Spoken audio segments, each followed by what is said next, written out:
pense que le péché contre le Saint-Esprit, c'est un péché rare. Non, c'est un péché très très courant. Très courant.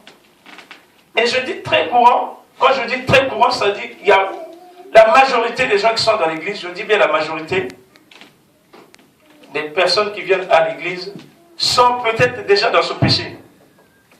Il y en a parmi eux qui sont aussi nombreux, qui ont déjà franchi la ligne rouge, c'est-à-dire que la ligne au-delà de laquelle on ne peut plus revenir en arrière. C'est ce que j'ai pu observer dans l'étude de cette thème. Mais pourquoi? Parce que ce que j'ai observé en seconde position, c'est que quand tu n'as pas le fruit de l'esprit, tu es plus exposé au péché contre le Saint-Esprit. Tu es très exposé, tu peux le commettre à tout moment. Tu peux commettre le péché contre le Saint-Esprit à tout moment. Parce que tu n'as pas le fruit de l'esprit. Or, la personne, l'homme qui a, ou la femme, qui a le fruit de l'esprit, qui donne du fruit de l'esprit, hein, vous connaissez le fruit de l'esprit, l'amour, la patience, ainsi de suite, toutes ces choses, mais ces choses qui se subdivisent en plusieurs grâces, en plusieurs dons, en plusieurs fruits. Quand tu n'as pas ces choses-là, tu vas pécher contre le Saint-Esprit sans le savoir. Et l'ignorance ne te sauve pas pour autant.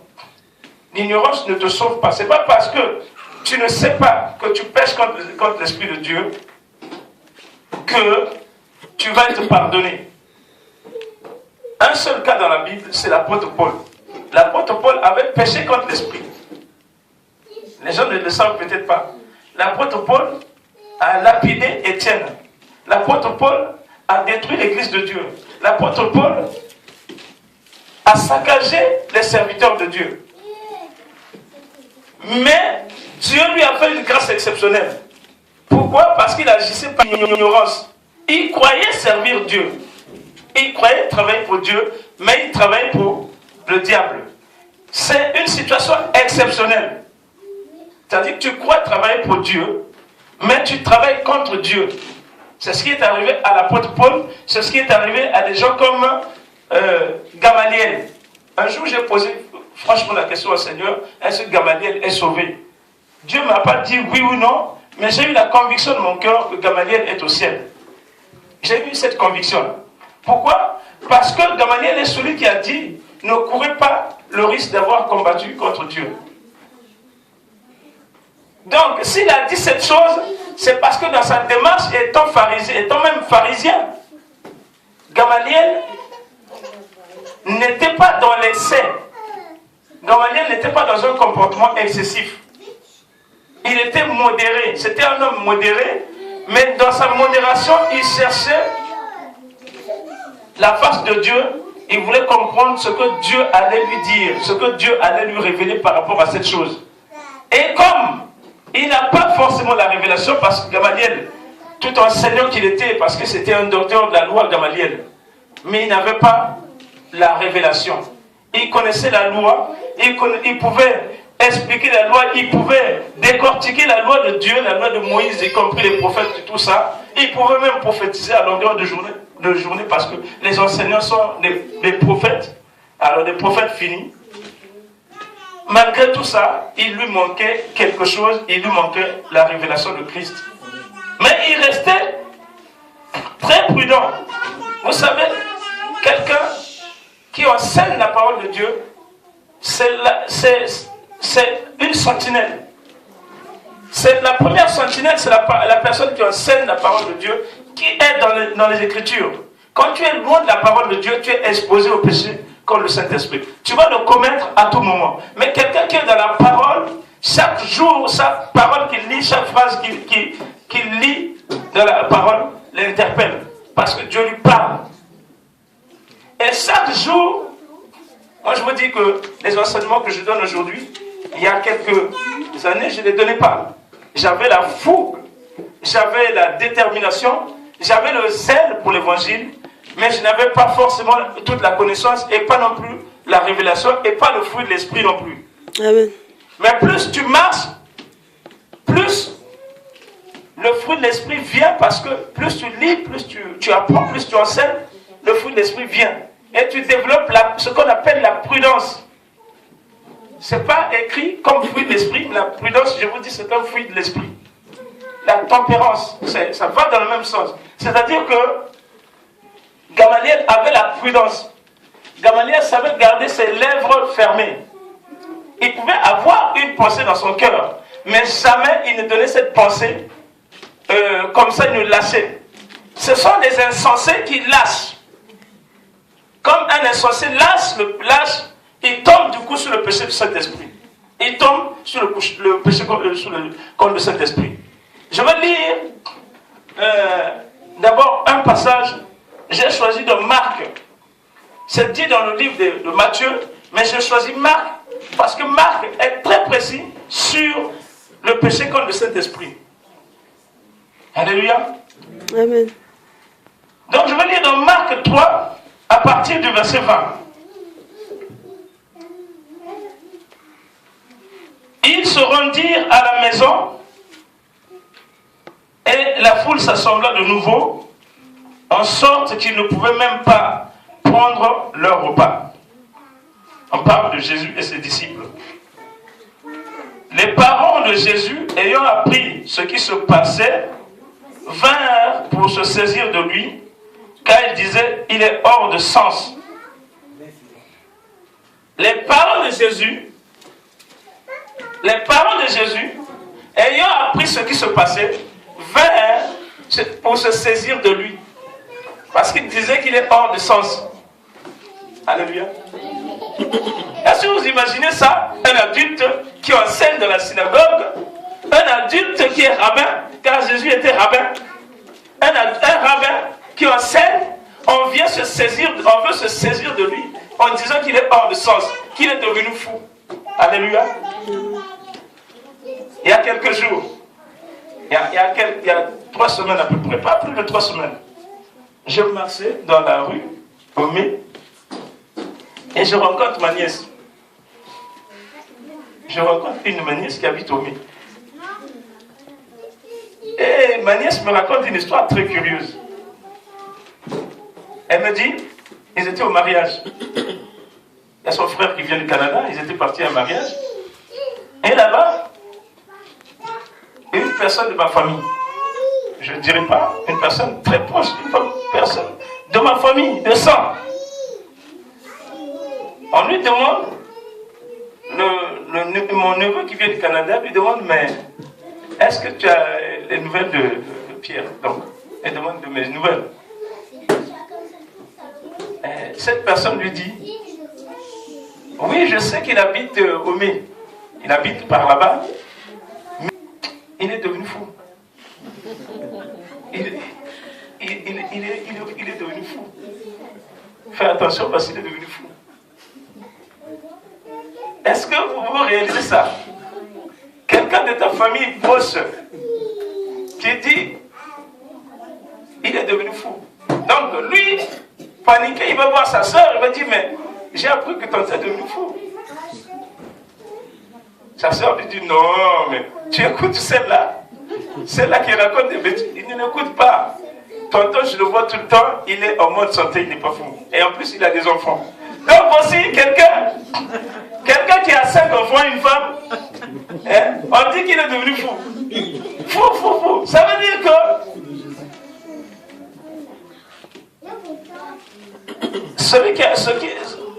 elle n'a pas raconté ça pour la première fois. Donc c'est une histoire qui se raconte toutes les fois qu'on est autour d'un repas, autour du vin, autour de l'alcool. On raconte ça, celui-là il est devenu fou. Il ne faut même pas l'écouter. Et même, ce n'est pas la première fois. Excusez-moi de parler de moi, mais il y a eu à l'époque, il y a quelques années seulement, un ministre de chez nous, ministre de l'Éducation nationale, est venu avec son cabinet, il est venu à Paris, et il parlait de moi. Ah, mais vous avez de ces nouvelles, parce que c'est quelqu'un de chez moi, je connais très bien. Est-ce que vous avez de ces nouvelles? On lui dit, et il paraît qu'il sert Jésus, on le voit partout en train d'annoncer Jésus. Donc, même le ministre, il se met à rire, il dit, mais celui-là, il est perdu. Vous voyez? Donc, Jésus a connu le même sort. Mais cette chose-là, il est hors de sens. Ils l'ont dit dans l'ignorance, mais il disait des choses qui sont très graves. C'est-à-dire que dans leur ignorance, ils pensaient que vraiment il était devenu fou. Comment lui, qui est né, qui était charpentier, qui a travaillé comme charpentier, comment il peut dire aujourd'hui qu'il est devenu Dieu? Et comment il fait des miracles? Il a saisi quoi pour faire des miracles? Il a touché à quoi pour faire des miracles? C'est ce qui se dit. C'est ce qui se dit de Jésus. Et c'est ce qui se dit de toi. Tu as fait des études, tu as des gros diplômes. Au lieu d'aller travailler et pour gagner beaucoup d'argent et sauver la famille, tu marches dans les rues pour annoncer quelque chose d'incompréhensible. Tu annonces quoi? Qui est Jésus? Est-ce qu'il est de chez toi? Est-ce qu'il est de ton village même? Tu l'annonces pourquoi? Voilà les choses auxquelles nous sommes confrontés. Ça te donne quoi? Voilà. Mais ils ne savent pas qu'ils sont déjà dans le péché contre le Saint-Esprit. Ils n'ont jamais mis les pieds à l'église, mais sont dans le péché contre le Saint-Esprit.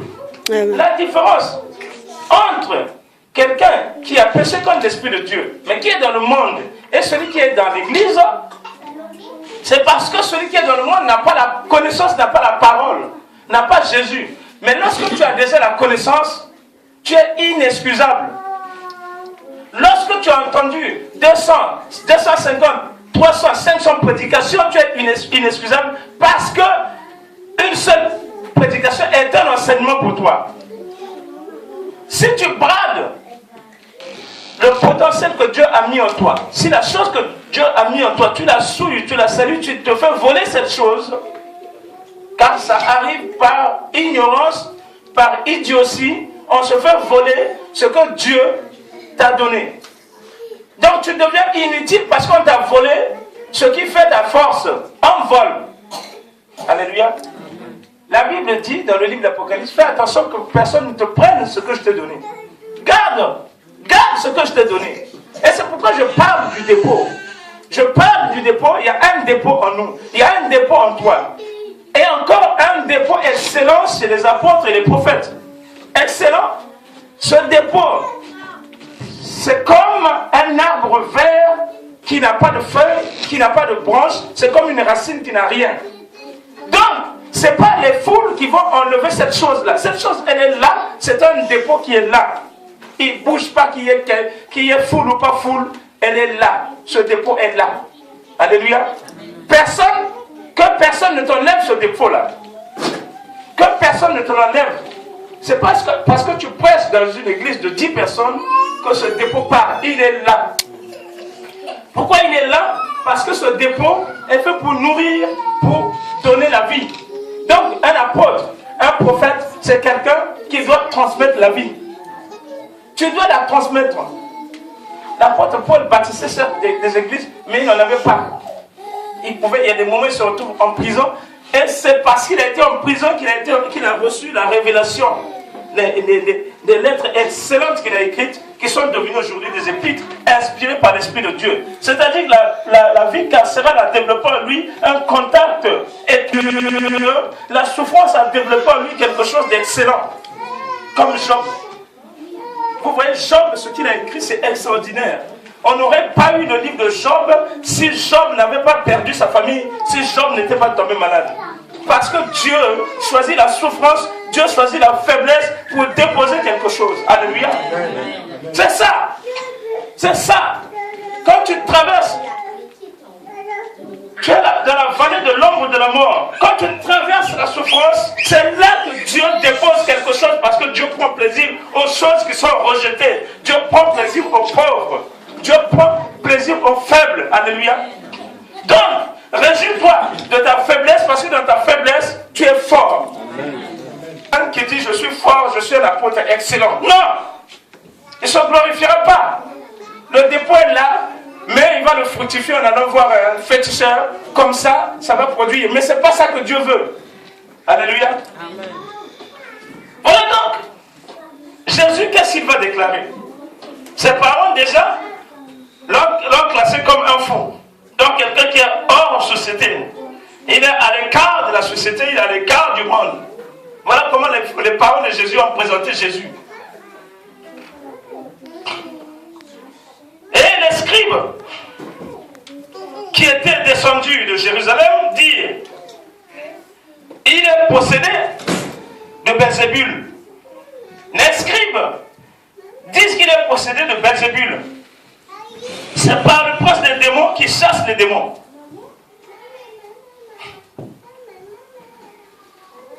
Il y en a qui disent qu'il est devenu fou. Donc on peut lui pardonner ses erreurs et ses errements.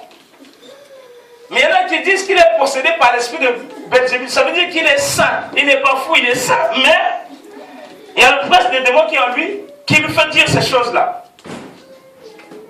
Combien de fois les serviteurs de Dieu n'ont pas été appelés prince des démons? Combien de fois on n'a pas pensé que telle personne qui prophétise sur l'esprit d'un démon? Combien de fois? Et ça, c'est parce que nous n'avons pas le fruit de l'esprit. Parce que nous n'avons pas la prudence, on ne garde pas nos lèvres. Moi, j'étais dans une église, quand je parle ou pas, ma main part. Mais tu ne sais pas ce que Dieu fait de ma main quand elle part. Et je vois dans un coin le pasteur et sa femme en train de rire parce qu'ils avaient vu cette main-là s'agiter, aller tomber sur des gens comme ça. Ils rient parce qu'ils ont parlé. Péché contre le Saint-Esprit parce que tu ne sais pas. Tu ne sais pas. Il y a des choses que tu ne connais pas. Mais alors si tu ne sais pas, tais-toi. Ferme ta bouche. Ferme.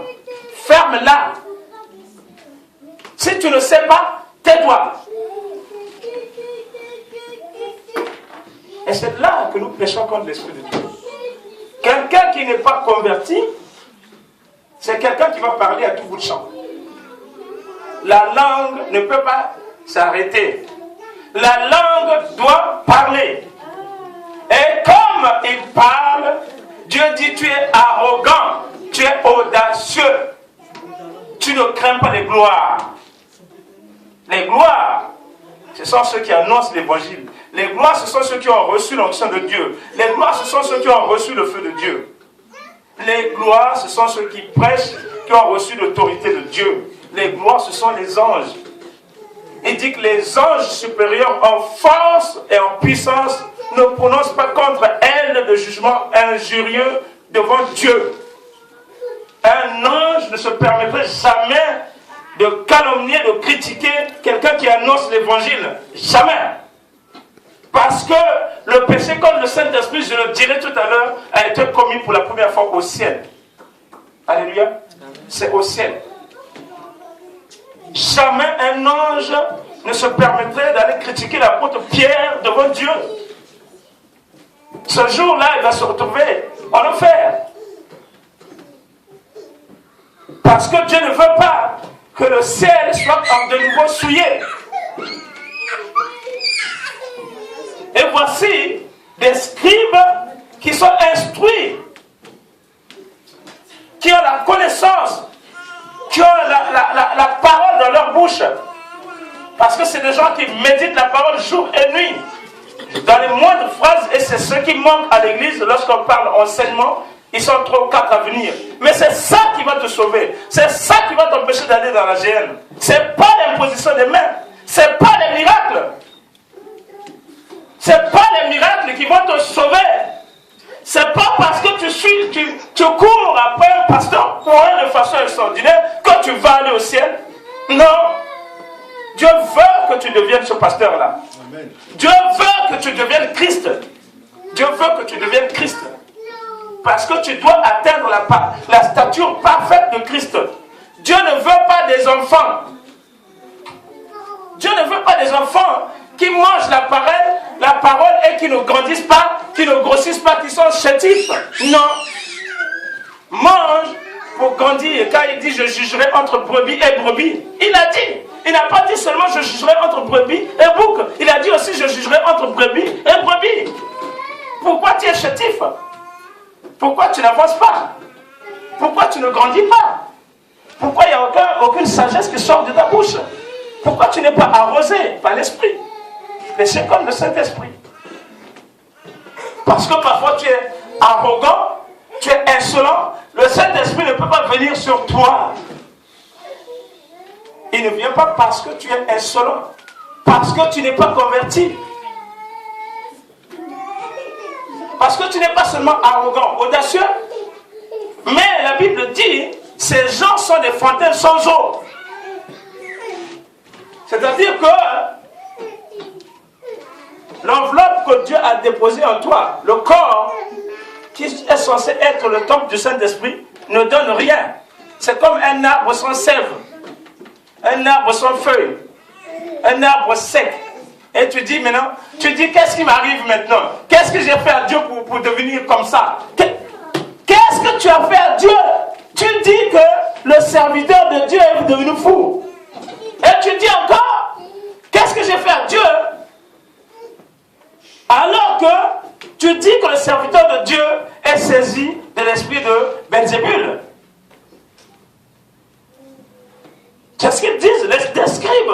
Ce n'est pas des personnes comme toi et moi. C'est des scribes. Ce n'est pas nous qui sommes sortis du paganisme. Dieu a même pitié des païens. Dieu a pitié des païens. Dieu a pitié de nous. C'est écrit dans le livre des Actes. Lisez, vous allez voir que Dieu a pitié de nous. Dites-leur, ne leur cherchez pas trop de complications. Dites-leur de s'abstenir des viandes sacrifiées aux idoles, des animaux étouffés, du sang et de la débauche, c'est tout. Pour le reste, Dieu a pitié. Parce qu'ils viennent de loin. Leurs ancêtres, depuis l'Égypte, ont contracté des démons, ont vécu dans l'adultère, ont vécu dans le mensonge, ont touché aux abominations. Ils continuent même de pratiquer la polygamie. Eux-mêmes sont polygames. Et pitié d'eux. Pitié. Eux-mêmes sont polygames.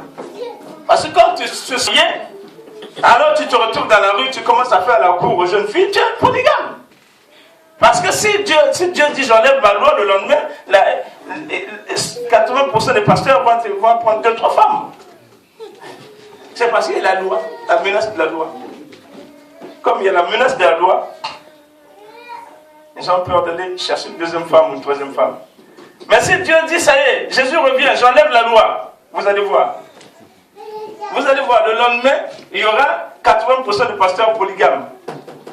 Parce que ce qui les empêchait, c'était la loi. Or, il faut que la loi soit en toi.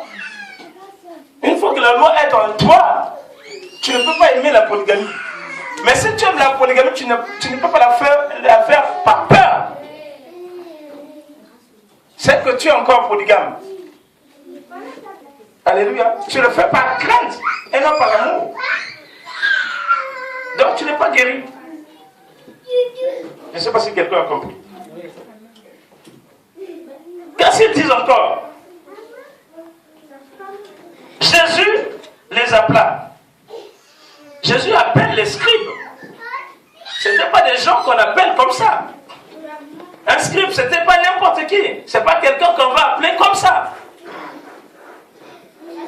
Mais Jésus les appela. Donc Jésus dit, venez, je vais vous enseigner. Venez. Venez un peu. Vous dites des choses. Venez un peu. Venez dans un coin, je vais vous parler. Des scribes. C'est ça qui a décuplé leur colère. Que les serviteurs de Dieu n'aiment pas. On n'aime pas qu'on nous chatouille, qu'on nous titille. Mais Jésus dit, venez.